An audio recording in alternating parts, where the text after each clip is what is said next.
Harper, it's been a while. Ha! Suddenly, I jumped in surprise. The body truly is honest, I think. Faster than the process of hearing a voice and identifying who it is, the body naturally reacts based on past unpleasant emotions. As I cautiously turned towards the voice, I saw my ex-husband. Beside him was a little girl. He wore a lecherous smile at the corner of his mouth, sarcastic and overly familiar. Despite legally becoming strangers, I found his intrusive presence unpleasant. And there I was, once again questioning why I ever married such a person, a self-reflection I'd done thousands, if not tens of thousands, of times before. Reflecting on past mistakes, I often found myself in a loop of self-blame and remorse. But strangely, my current husband liked that side of me and even married me.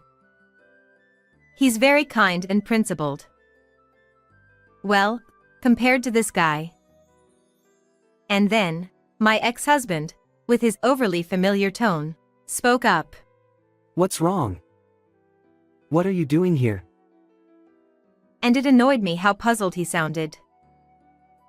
Just today was the elementary school entrance ceremony, with the school bustling with new students clad in oversized uniforms and their parents. In that moment of contemplating how to respond. But you're infertile, aren't you? He interjected with such a comment. That feeling, the shiver of discomfort, returned. Yes, our divorce undoubtedly began because of this issue. But now I believe it was merely the catalyst. In today's world, many couples are struggling with infertility. And normally, such issues surface after marriage. However, despite such a significant problem, many couples remain together. The issue, I think, lies in how they confront it. In other words, how they face infertility. He only ever insulted me as infertile and never bothered to investigate the real cause. With a smirk during morning greetings. Morning, infertility. I remembered thinking it was all over. Now, the girl he's holding hands with seems to be his child. The reason we couldn't have children when we were married was simply a matter of compatibility. It seems it was a message from God. Since then, I have remarried. In the same department, a beautiful girl got promoted thanks to a successful project. I'm really happy. While saying such things without being asked, he ruffled the girl's hair beside him. So, what about you? What are you doing here? Did you come to see the kids? Or maybe you're starting to want kids. I couldn't understand how he could say such rude things with a smile on his face. Can you just not approach me if you see me? That was all I could muster. I felt sick to my stomach. The next day, Monday, past 10 in the morning. Glad I took the day off from my part-time job. Muttering to myself, I jumped at the sudden ring of my cell phone. An unfamiliar number. Though I didn't feel great, I answered, saying, "Hello." Hey. It was nice seeing you again yesterday. It was my ex-husband. For us, with no children and no significant assets to divide, there were no good memories worth keeping each other's contact information for. So, as we embarked on different lives starting tomorrow, the first thing I did was delete his number, and I ended up changing my phone number several times. Yet, what came through the phone was my ex-husband, whom I had just met after a long time and felt terrible about. It's natural to end up questioning. Why do you have this number? Oh, sorry. We met yesterday, remember? My wife was watching you, and she recognized you. Huh? Don't you remember Avery, who was with us from elementary through middle school? Avery. Avery. It's sad how quickly it's become a distant memory. Oh, right, right. We were in the same class in 5th and 8th grade. And, sorry, but I don't have many good memories with her either. She, clad in designer brands, scrutinizes people from head to toe as if evaluating them. A chilling few seconds. Crushes, boyfriends, career choices. In the end, what matters is how people perceive you. And such a mindset, a way of life, felt burdensome and never quite fit. But when I met her again at a reunion about 10 years ago, she didn't have that unfriendly, mean streak from our school days, and somehow, we ended up exchanging phone numbers in the flow of the moment. Now, Avery and my ex-husband are married. Well, they've settled down where they should, and that's the only way to put it. A strange sense of fittingness. Heard she was with kids. Are they stepkids? No, they're not. I found myself speaking in a naturally irate tone. He's truly rude.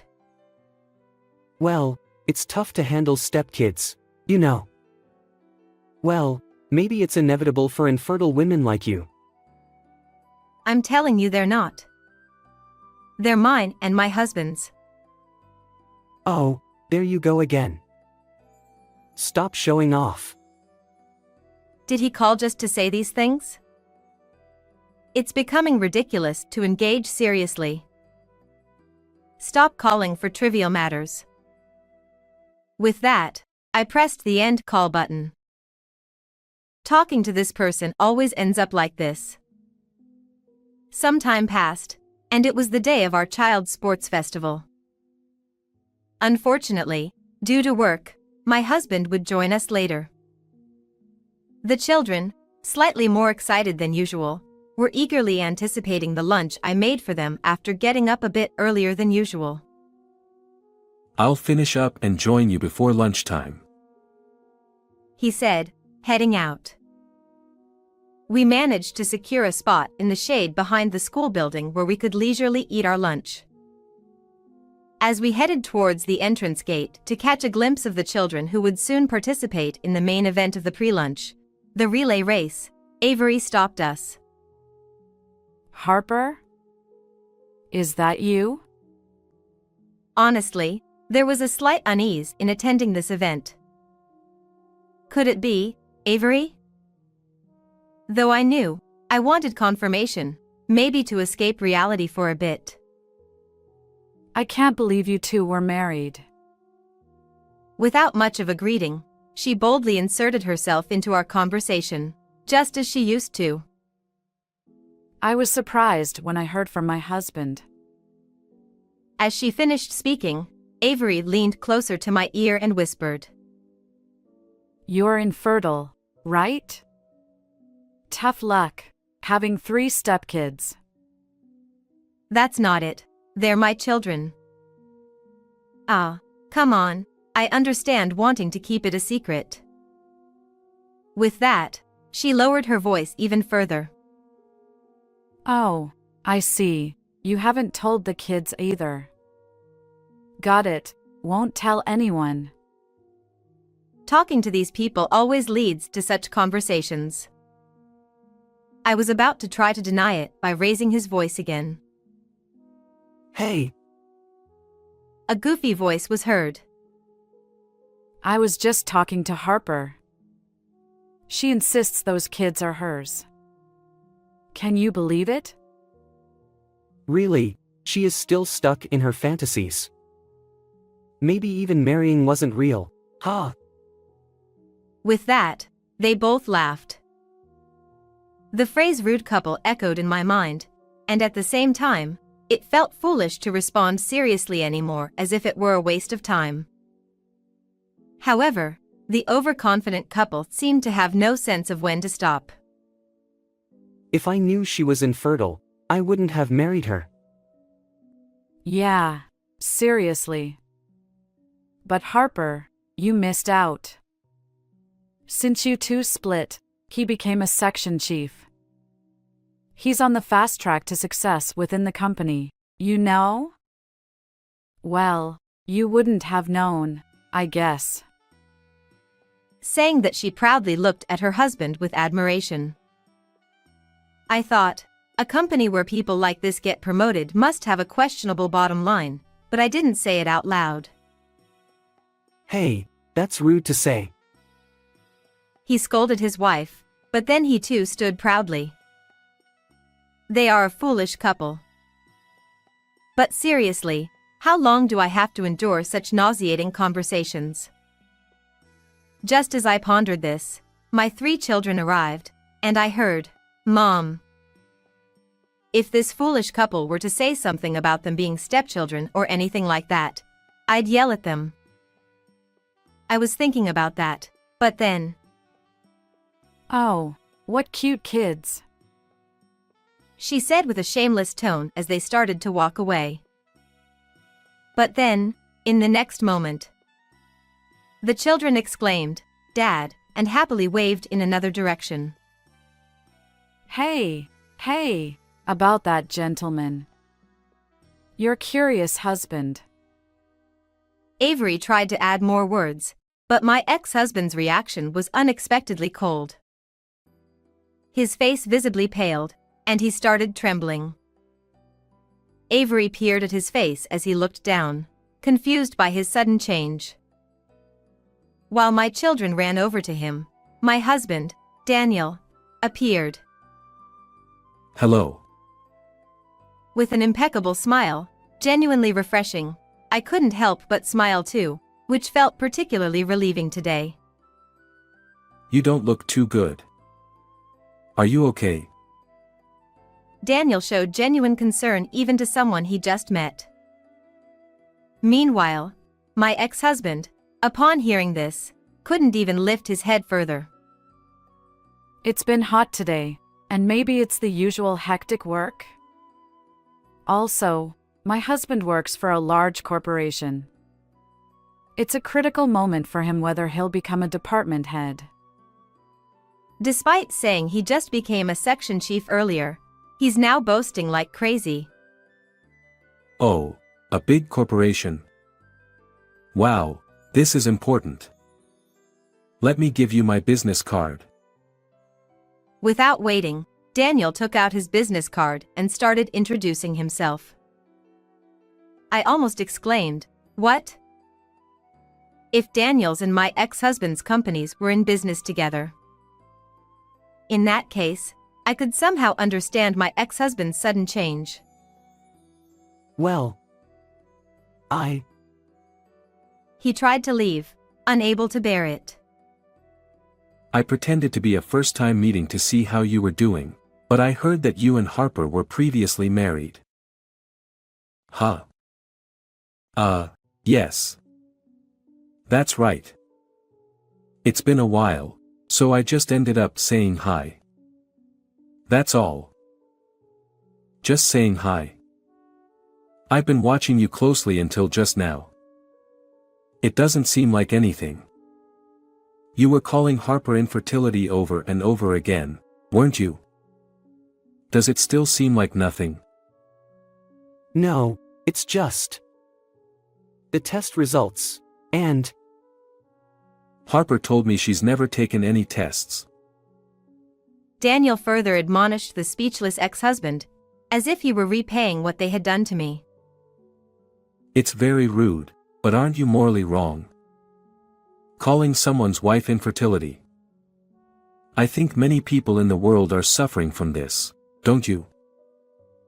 Once proud, he shrunk like an insignificant bug. Also, we'll be discontinuing any business with your company. I can't work with someone of such a despicable character. I'll be sure to convey this to your superiors. Upon hearing the words he least wanted to hear, he pleaded. please spare me, and slumped down on the spot. However, Daniel paid no heed and started walking, holding the children's hands. As Avery looked back, she shook the pale-faced shoulder. Get it together. Something like that, maybe. Later, I heard through the grapevine that the couple had divorced. The ex-husband's actions, singled out as "I don't want to do business because of that person, even though they were once a couple," were deemed severely lacking in character and dignity by the higher-ups. And inevitably, unable to overturn the flow of events where he lost an important client, the ex-husband resigned. It's said he's struggling with a remaining mortgage on the house and the ongoing expenses of the children. And Avery, who easily discarded her ex-husband and chose the path of divorce, was deceived and left in tatters by a man she met at work. Meanwhile, I continue to live each day, grateful for my husband who has always been there for me, protecting me, and watching over the children's growth in our ordinary daily life. Certainly, for those who want children, it's an undeniable desire. However, even in situations where that desired outcome isn't achieved, I think there's a way to accept it and live with just the two of you. Even if you can't climb the corporate ladder, I believe you can still enjoy life day by day. If you can be grateful and appreciate each day, those days will come, I think. So, I'll continue to be thankful and enjoy life with Daniel and the children. Isn't that enough? I feel that way now, and I sincerely hope to continue feeling that way in the future. How did you find this story? Don't forget to subscribe to the channel. Well then, let's meet in the next video.